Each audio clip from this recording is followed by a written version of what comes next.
On Monday, August 11th, the President of the United States stepped directly into the biggest governance crisis in world football history, and he didn't just step in, he picked a side that puts him in direct opposition to America's own soccer federation. Donald Trump posted to Truth Social, defending FIFA President Gianni Infantino in terms that could not be clearer. Quote, FIFA would be making a terrible mistake if, for any reason, they even considered replacing President Gianni Infantino.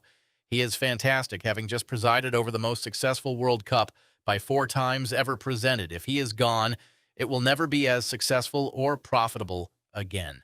Let's be clear about the timing here. Trump posted this defense less than 24 hours after 3 of football's most powerful confederations, UEFA, CONCACAF, and the Asian Football Confederation, issued a joint letter that didn't just criticize Infantino. It accused him of deception. It accused him of a fundamental breach of trust. It said football belongs to no individual, and that Infantino was acting like someone who believes the game is answerable to him personally. This isn't routine political disagreement within FIFA. This is 3 continental governing bodies representing Europe, North and Central America, the Caribbean, and Asia, controlling the vast majority of FIFA's member votes, publicly declaring they've lost confidence in the organization's president. That joint letter was published Monday, August 10th. Trump's defense came the next day. So what exactly is Infantino being accused of? The immediate trigger was a plan to sell approximately 20% of the commercial rights to future World Cups through a new subsidiary called FIFA Forward Enterprise. The investor group set to lead that deal, Thrive Eternal, the firm founded by Joshua Kushner, brother of Jared Kushner, who is married to Trump's daughter Ivanka. Infantino abandoned that plan on August 1st after massive backlash from federations around the world. But abandoning it didn't end the crisis. It intensified it, because now confederations that initially opposed the deal on principle are asking a much bigger question. How did a deal involving the president's extended family get this far in the first place? Who knew what and when? And why did FIFA leadership think selling a stake in the World Cup to investors with direct family ties to a sitting U.S. president was something they could just push through? The Confederation's letter used the word deception. That's not diplomatic language. That's an accusation that FIFA leadership misled member federations about the nature, structure, or implications of this deal.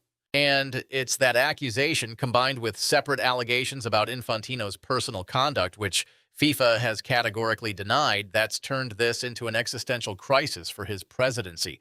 Now, here's where it gets really interesting for anyone watching how America interacts with global institutions. U.S. Soccer, the federation that governs the sport in the country that just co-hosted the most commercially successful World Cup in history, issued its own statement on Monday, August 10th. They joined Canada Soccer, the Caribbean Football Union, and the Central American Football Union in calling for meaningful change that strengthens FIFA's governance, transparency, and accountability.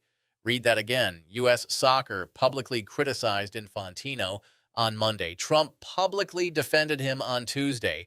The President of the United States and the governing body of American soccer are on opposite sides of the biggest crisis in FIFA's modern history.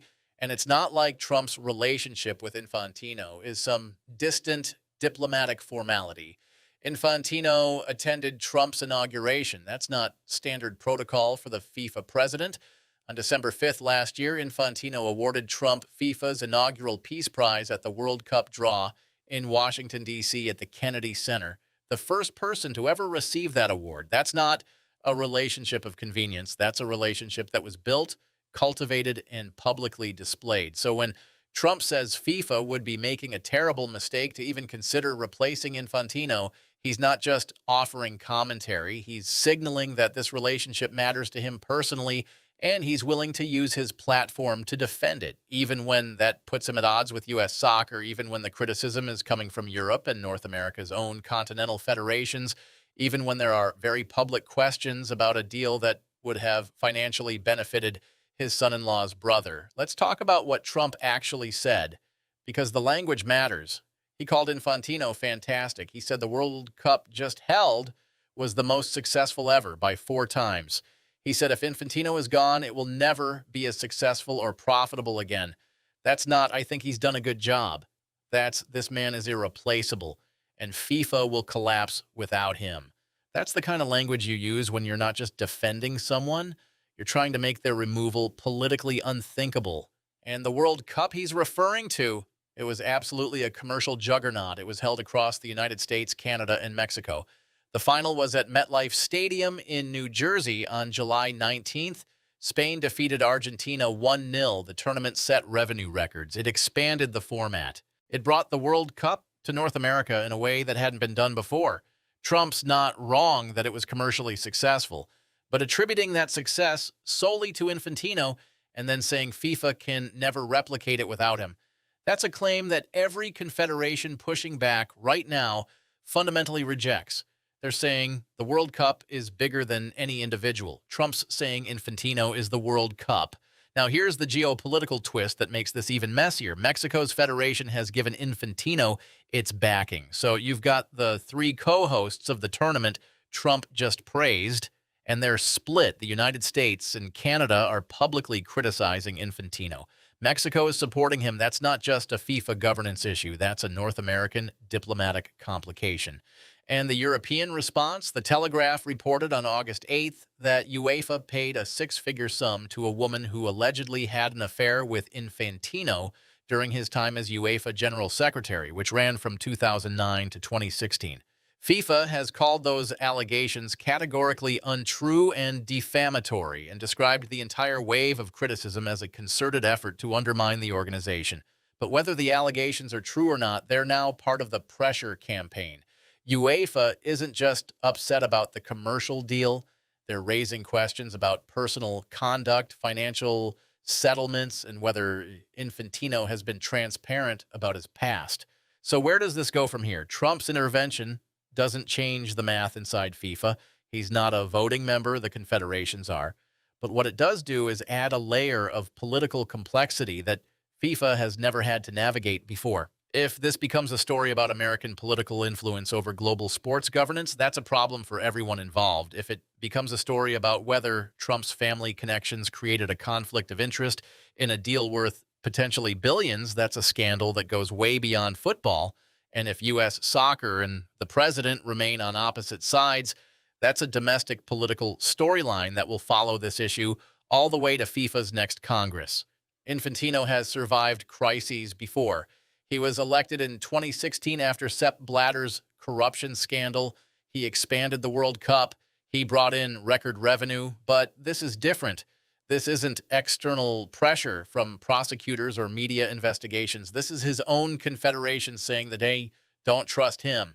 And now it's the president of the host nation saying those confederations are wrong. The question everyone in global football is asking right now, does Trump's defense help Infantino, or does it make everything worse? Because if the narrative becomes Infantino is only surviving because of political protection from Trump, that's not a narrative that ends well for FIFA's credibility.